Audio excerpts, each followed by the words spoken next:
Materi Kawi Pembelajaran Bahasa Sunda kelas 8 semester 1 SMP Negeri 18 Depok.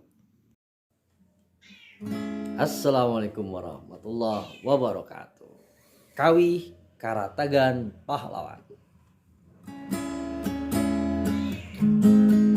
Tehoncewa sumoreang tekadna pahlawan bangsa, jadu mundur pantrang mulang, mun maksud tacan laksana, berjuang ke lemacai, lali rapi tur tega pati, laya basa menta pamulang tarima, ikhlas ridho ke korban merdeka.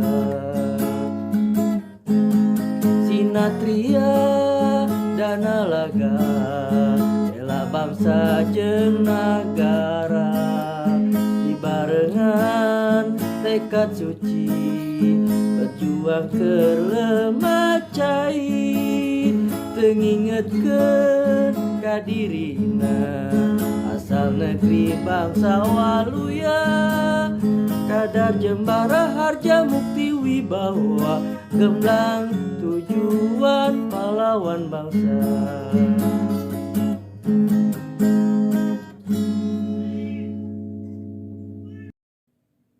Anak-anakku sekalian kelas 8. Ya, di semester pertama kelas 8 ini materi pertama pembelajaran bahasa Sunda adalah kawi.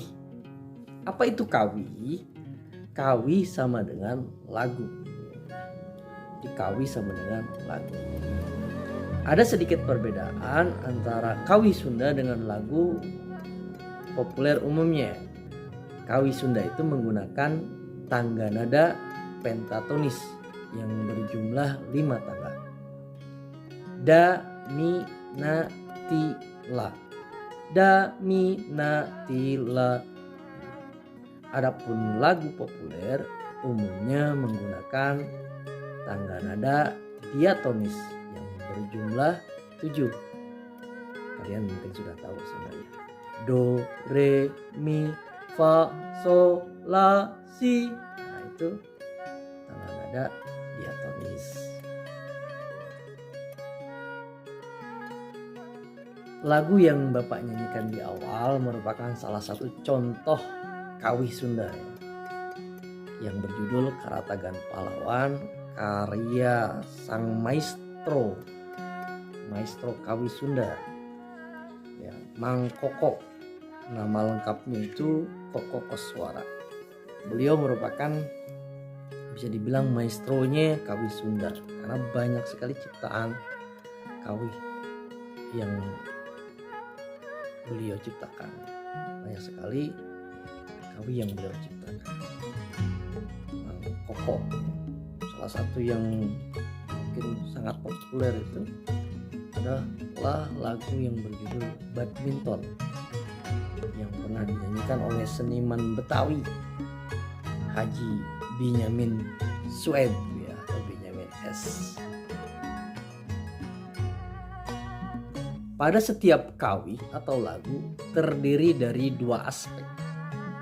Aspek yang pertama adalah rumpaka atau lirik dari kawi itu. Dan yang aspek keduanya adalah lagunya, nadanya. Rumpaka kawi Karatagan Pahlawan bisa kita lihat. Lirik atau untayan kata yang terdapat dalam kawi tersebut. Tehoncewang sumoreang, tekadna pahlawan bangsa, dan seterusnya. Itu merupakan rumpaka. Adapun lagunya atau nada yang digunakan pada kawi Karatagan Pahlawan bisa kita dengar seperti contoh di awal. Tehoncewang sumoreang, tekadna pahlawan bangsa. Itu nada. Jadi aspek pada kawi Sunda atau lagu umumnya ada lirik atau rumpaka dan ada nada. Anak-anakku sekalian, terdapat banyak kawi Sunda dengan beragam tema. Karatagan Pahlawan itu salah satu kawi Sunda yang bertemakan perjuangan pahlawanan. Ada juga kawi yang bertemakan kadaharan atau makanan seperti kawi Puyem Bandung. Mungkin kalian pernah dengar. Ini PR juga buat kalian, silahkan cari bagaimana Puyem Bandung itu dinyanyikan atau kawi Puyem Bandung. Ada juga kawi yang bertemakan tentang karakteristik gadis atau mojang Sunda.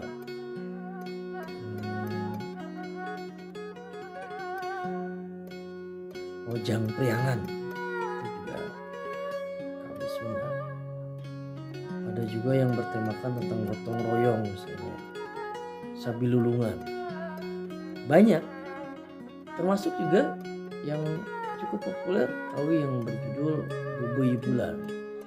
Bubui Bulan Sangrai Bentang.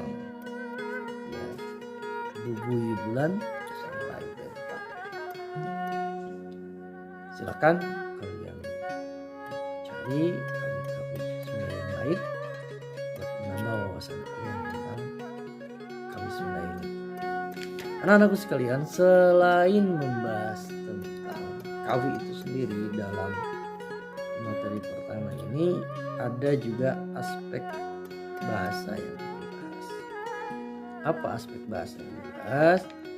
Aspek bahasa yang dibahas adalah tentang rarangken atau imbuhan. Rarangken nasal atau imbuhan nasal. Apa itu rarangken nasal? Rarangken nasal itu terdiri dari 5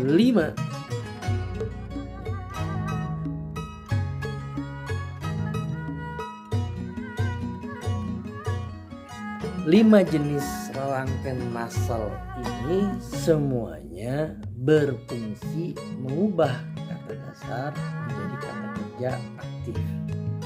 Kata dasarnya bisa berupa kata benda, bisa juga berupa kata kerja. Tetapi saat terjadi nasalisasi rarangken imbuhan nasal, maka kata tersebut memiliki sifat kata kerja aktif. Sebagai contoh, kata tulis itu bisa menjadi nulis ya, jika mengalami proses nasalisasi. Tulis jadi nulis. Jadi yang pertama ada nasalisasi dengan konsonan N. Konsonan N di awal. Tulis jadi nulis. Yang kedua ada nasalisasi melalui konsonan M. Kata baca jadi maca yang artinya membaca. Yang ketiga NY atau NY. Saat kata